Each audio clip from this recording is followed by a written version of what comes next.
병실 침대에 누워있던 50대 후반의 김 선생은 창밖을 바라봤습니다. 저녁 6시쯤이었습니다. 서쪽 하늘이 붉게 물들고 있었습니다. 석양이었습니다. 김 선생은 그 광경을 보며 멍하니 생각에 잠겼습니다. 평생 바쁘게 살면서 석양을 제대로 본 적이 몇 번이나 되었을까? 직장 다니느라 집안 꾸리느라 아이 키우느라 눈코 뜰 새 없이 살았습니다. 하늘을 올려다볼 여유조차 없었습니다. 그런데 지금 이 순간 병실 창가에서 바라보는 석양은 왜 이렇게 아름다운지 알 수 없었습니다. 동시에 가슴 한편이 먹먹해졌습니다. 어쩌면 이것이 마지막일지도 모른다는 생각이 들었기 때문입니다. 오늘 여러분께 들려드릴 이야기는 한 사람이 죽음 앞에서 깨달은 삶의 진짜 의미에 관한 것입니다. 끝까지 들으신다면 여러분도 지금 이 순간 무엇이 정말 소중한지 알게 되실 겁니다. 김 선생이 병원에 입원한 것은 일주일 전이었습니다. 회사에서 정기 건강검진을 받았는데 이상 소견이 나왔습니다. 정밀검사를 받으라는 통보를 받았습니다. 김 선생은 별일 아니겠지 하고 생각했습니다. 그동안 큰 병 없이 살아왔으니까요. 하지만 병원에서 받은 진단은 충격적이었습니다. 암이었습니다. 그것도 이미 상당히 진행된 상태였습니다. 의사는 조심스럽게 말했습니다. 빨리 치료를 시작해야 합니다. 김 선생은 그 자리에서 멍해졌습니다. 귀에는 아무 소리도 들리지 않았습니다. 의사의 입만 움직이는 게 보일 뿐이었습니다. 병실로 돌아온 김 선생은 침대에 누웠습니다. 천장을 바라봤습니다. 믿기지 않았습니다. 어제까지만 해도 멀쩡했는데 갑자기 암 환자가 되었다는 사실이 실감나지 않았습니다. 아내에게 전화를 걸어야 했습니다. 하지만 손이 떨려서 전화기를 잡을 수가 없었습니다. 한참을 그렇게 있다가 겨우 전화를 걸었습니다. 아내는 울먹이는 목소리로 대답했습니다. 괜찮아요. 우리 같이 이겨내요. 하지만 김 선생은 알고 있었습니다. 아내도 얼마나 무서울지를 말입니다. 자식들에게도 알려야 했습니다. 하지만 차마 입이 떨어지지 않았습니다. 그날 밤 김 선생은 잠을 이룰 수 없었습니다. 머릿속으로 온갖 생각이 지나갔습니다. 나는 지금까지 뭘 하며 살았을까? 평생 일만 했습니다. 회사를 위해 헌신했습니다. 승진하기 위해 밤낮 없이 일했습니다. 가족과 보내는 시간은 늘 부족했습니다. 아이들이 어렸을 때 제대로 놀아주지 못했습니다. 아내와 여행 한번 제대로 가지 못했습니다. 부모님께 효도도 다하지 못했습니다. 항상 바빴다는 핑계로 미뤘습니다.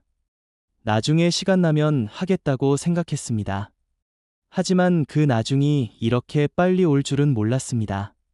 다음 날 아침 아내가 병실로 왔습니다. 밤새 울었는지 눈이 퉁퉁 부어 있었습니다. 아내는 억지로 웃으며 말했습니다. 여보, 괜찮아요. 우리 꼭 이겨낼 거예요. 김 선생은 아내의 손을 잡았습니다. 미안해요. 당신한테 고생만 시켰네요. 아내가 고개를 저었습니다. 무슨 소리예요? 우리 함께 살아온 거잖아요. 하지만 김 선생은 알고 있었습니다. 결혼 생활 내내 아내에게 많은 것을 희생시켰다는 것을. 아내는 자신의 꿈을 접고 가정을 돌봤습니다. 아이들을 키우고 집안일을 하며 평생을 살았습니다. 김 선생은 그것을 당연하게 여겼습니다. 돌이켜보니 고마운 말 한마디 제대로 하지 못했습니다. 오후가 되자 자식들이 왔습니다. 큰아들과 딸이었습니다. 둘 다 걱정스러운 표정이었습니다. 아버지 괜찮으세요? 김 선생은 웃으며 대답했습니다. 응, 괜찮다. 너희들 회사 일은 괜찮고. 큰아들이 말했습니다. 아버지 걱정 마세요. 저희가 다 알아서 할게요. 김 선생은 아이들을 보며 생각했습니다.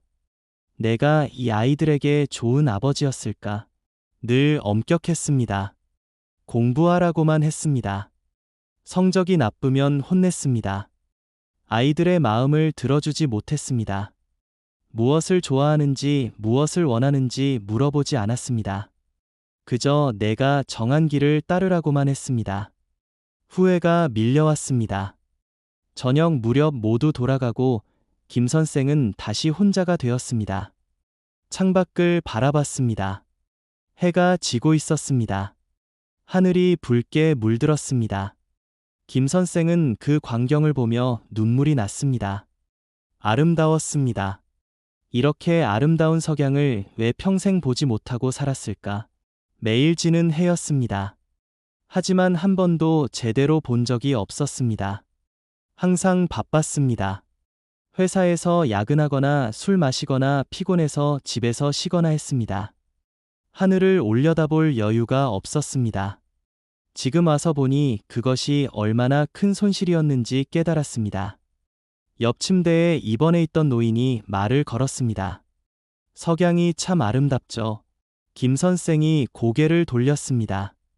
노인은 70대쯤 되어 보였습니다. 김 선생이 대답했습니다. 네, 정말 그렇네요. 노인이 웃었습니다. 저도 여기 입원하고 나서야 석양을 제대로 보게 됐습니다.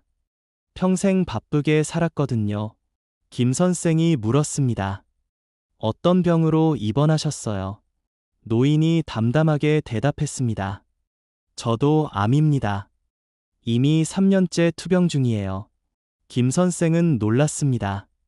3년이나 투병하셨다니. 노인이 창밖을 바라보며 말했습니다. 처음에는 많이 힘들었어요. 왜 하필 나한테 이런 일이 생겼나 원망도 했고요. 하지만 시간이 지나니 생각이 바뀌더군요. 김 선생이 물었습니다. 어떻게 바뀌셨어요? 노인이 천천히 말했습니다. 병에 걸리고 나서야 진짜 중요한 게 뭔지 알게 됐어요. 돈도 아니고 명예도 아니더군요. 가족이었어요. 사랑하는 사람들과 함께하는 시간이었어요. 그리고 이렇게 석양을 보며 아름다움을 느끼는 순간들이었어요.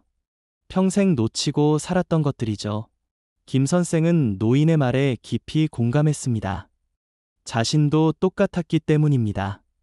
노인이 계속 말했습니다. 이제는 매일이 감사해요. 아침에 눈을 뜨는 것도, 밥을 먹을 수 있는 것도, 가족을 볼 수 있는 것도 모두 감사합니다. 병에 걸리기 전에는 당연하게 여겼던 것들이에요. 그날 밤 김 선생은 노인의 말을 곱씹었습니다. 정말 중요한 것이 무엇인가? 자신은 평생 무엇을 위해 살았던가? 회사에서 인정받기 위해서였습니다. 돈을 더 벌기 위해서였습니다. 좋은 집에 살고 좋은 차를 타기 위해서였습니다. 남들에게 성공했다는 말을 듣기 위해서였습니다. 하지만 지금 와서 보니 그것들이 무슨 의미가 있나 싶었습니다. 죽음 앞에서는 모든 것이 무의미해 보였습니다. 가져갈 수 있는 것은 아무것도 없었습니다. 남는 것은 추억뿐이었습니다. 사랑했던 사람들과의 기억뿐이었습니다. 다음 날 아침 김 선생은 아내에게 부탁했습니다. 여보, 내가 회복되면 우리 여행 갑시다. 평생 못 가본 곳들 다 가요. 아내가 놀라며 웃었습니다. 당연하죠. 우리 꼭 갈 거예요. 김 선생이 말했습니다.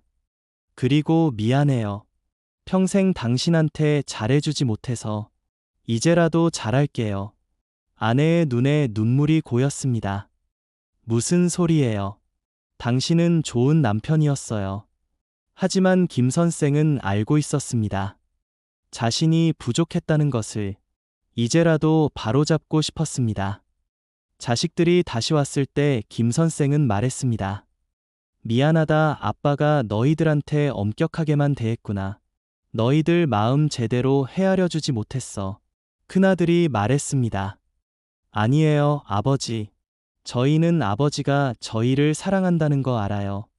딸도 말했습니다. 맞아요, 아빠. 걱정 마세요. 김 선생은 아이들을 안아주었습니다. 평생 한 번도 제대로 안아준 적이 없었습니다. 남자답지 못하다고 생각했기 때문입니다. 하지만 지금은 그런 것이 중요하지 않았습니다. 사랑을 표현하는 것이 중요했습니다. 치료가 시작되었습니다.